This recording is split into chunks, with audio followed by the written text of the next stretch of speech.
Welcome to footballgameplan.com, where football makes sense. I'm Emery Hunt, the czar of the playbook, and now that all of the film has been watched and the grades are finalized, it's time to break down the 2019 NFL Draft prospect rankings.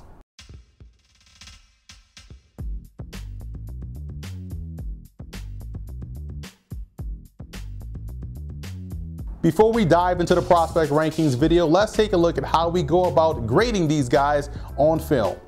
For the skill positions, we take a look at a prospect's best and worst games statistically and the best matchup before we finalize his film grade. And from there, the player is assigned a grade on a 100-point scale. We don't believe in the term backup per se. If you're in the NFL, you're one of the best players at your position, so we consider you a starter in waiting, or at least that's how I would look at it if I'm a GM or a head coach. So without further ado, let's dive into the video with our #1 graded prospect at the position. We break down the cornerback position into 3 positions: field, boundary, and slot corner, and Lonnie Johnson of Kentucky graded out as our #1 field corner in the draft class. He checks a lot of boxes in my opinion. He's fluid coming out of his breaks as well as in his transition, doesn't panic when the ball is in the air, and has A+ awareness to be a stalwart on the outside. He's a bigger corner with outstanding athleticism that you can trust in space.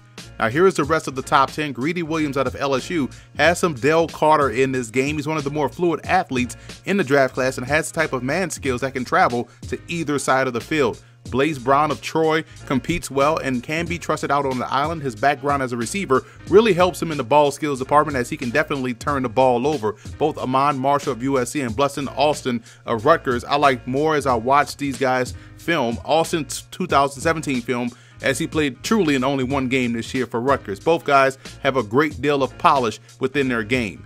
2 small college guys in the top 10 in Joshua Simmons of Limestone College and Jan Coleman of Indiana University of Pennsylvania. Simmons is another corner that shows a great deal of polish coming from a Division II program. He was a star at the FCS Bowl, the Tropical Bowl, so much so that he got a call up to the NFLPA game as well. He has the athleticism that translates outstanding ball skills, and I feel as though he can play anywhere in the secondary. Jan Coleman started his career at Florida Tech before grad transferring to IUP. He brings a great deal of versatile skills to the table. He's a big corner that can run on the outside as well as mirror and match on the interior. He's got great ability in run support and also covering in the slot. I could even envision him blossoming into a slot safety or nickelbacker at the next level. He's a really good pro prospect because of his versatile skill set.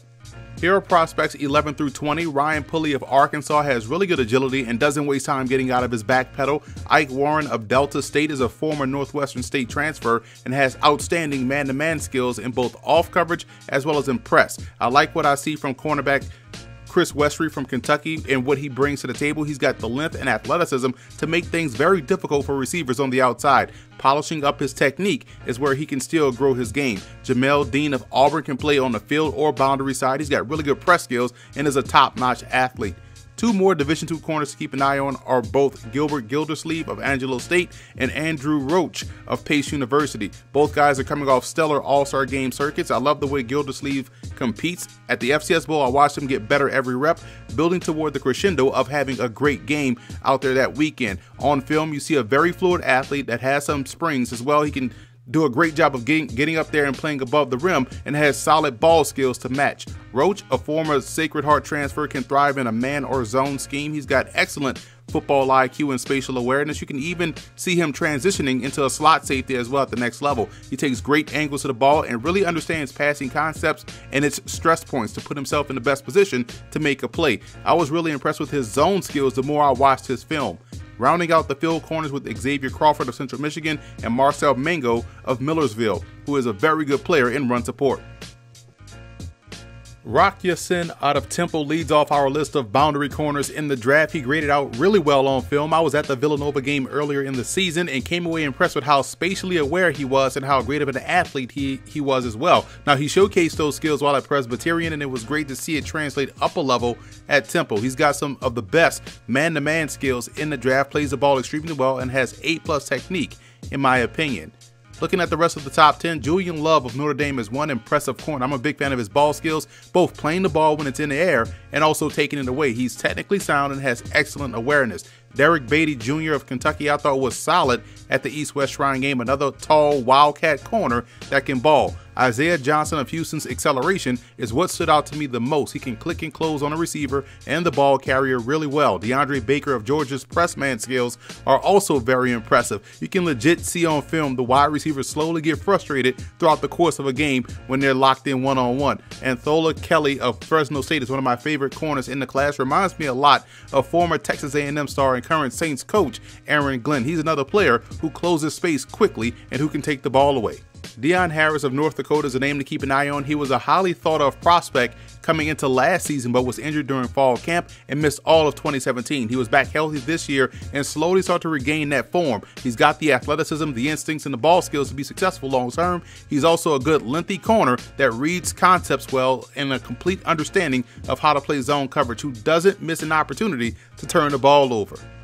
Baylor's Derek Thomas is a former Temple transfer that has the upside that you look for from prospects. He's a former wide receiver that's still mastering the nuances of playing the position. He's got the press skills and man-to-man skills down to a science, but I'm excited to see how he continues to develop moving forward.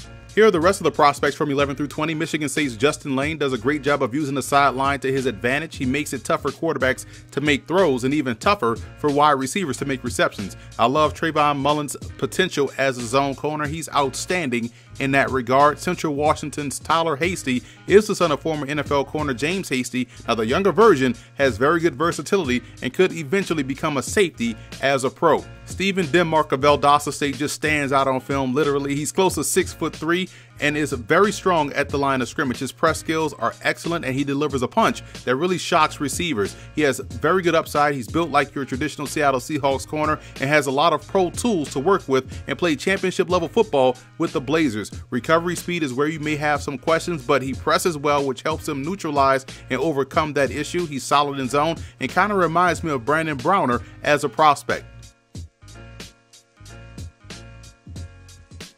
Dylan Mabin out of Fordham is an excellent athlete who also brings value as a kickoff and punt returner. He's great in man coverage from start to finish. Everything is technically sound and clean. From the line of scrimmage to mid-play to playing the ball, Mabin is consistent throughout the play. He's got the ability to delay a route with his footwork more so than pressing with his hands. He's able to transition fluidly and is also solid in run support.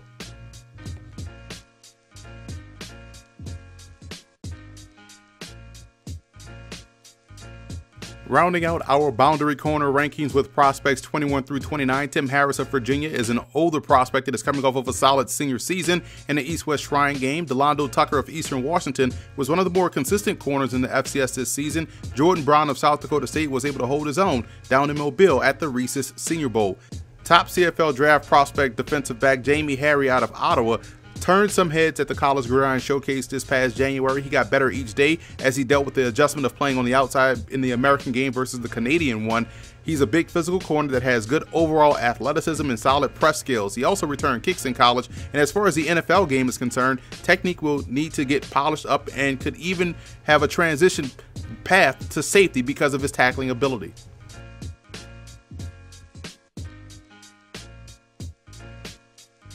And finally, we move on to the slot corners, and Byron Murphy of Washington grades out amongst the best in this group. Murphy's quick in all directions, got fantastic awareness, and is tough in run support. His ability to blitz off the edge is excellent as well, and some may view him as an outside guy, some may view him on the inside. All I know is that I want him in my secondary because he's a damn good ball player.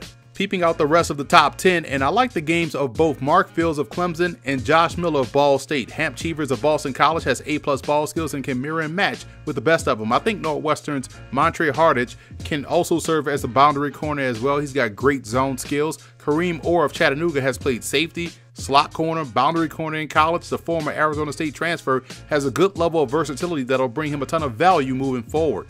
Clifton Duck of Appalachian State is one of the better corners in the draft class regardless of position. He's got great footwork and quickness to mirror and match all day long. He's an extremely fluid corner that plays the ball exactly how you coach it up in practice. Jimmy Moreland of James Madison had a stellar career with the Dukes and generated a ton of buzz with his play at both the East-West Shrine game and Senior Bowl. He's one of the more fluid corners in the class who's a ball magnet. I like that he plays with a passion and brings special teams value as a returner, as a gunner on punt teams, or even as a kickoff coverage guy. He played both the field and boundary at JMU, which helped polish his technique as an overall corner. He's got complete understanding of where he is on the field at all times. Another FCS corner to keep an eye on is Kawan Selby of Delaware State. he might have the best ball skills in the draft class in my opinion. I did a couple of Delaware State broadcasts this year, and Selby made his presence felt each and every time. He's got great hands both in catching the football and using them in coverage. He's flawless in my opinion in both man and zone, press or off coverage. His football IQ is excellent as well. Athleticism is A+, and he'll be a name that you'll hear during the pro day circuit because he's going to test through the roof. He can flat out ball. Down at the FCS Bowl in December back in Daytona Beach, Florida, Selby had an interception, a pick 6 on the first play of the game. Dakari Monroe of San Jose State has good overall technique and understands passing concepts really well. I like his ability in zone, and he can definitely hold his own in man as well. He's pretty fluid as an athlete and could function on the outside in a pinch. Rounding out the rest of the slot corner rankings with 11 through 21, Jordan Wyatt of SMU is a good enough athlete to play on the field side in my opinion. So can Rashad Fenton of South Carolina. I like both guys' game. I like the hustle of both Jonathan Eustache and Lee Moses of UMass. Cam Lewis of Buffalo and Mook Reynolds out of Texas A&M Commerce had really good all-star games at the Tropical Bowl and College Gridiron Showcase respectively. Mercyhurst corner Dante Redwood was one of the top corners in Division II who has a nose for the football. He's got solid man skills, but putting him inside as a slot corner to me helps maximize his value. Darius Williams of CSU Pueblo is one of the better punt returners in the draft class. He explodes out of his breaks and can really drive on the football. The 6-foot, 190-pound corner was a participant at the NFLPA game this past January, and I think in zone coverage, he has a chance to be special.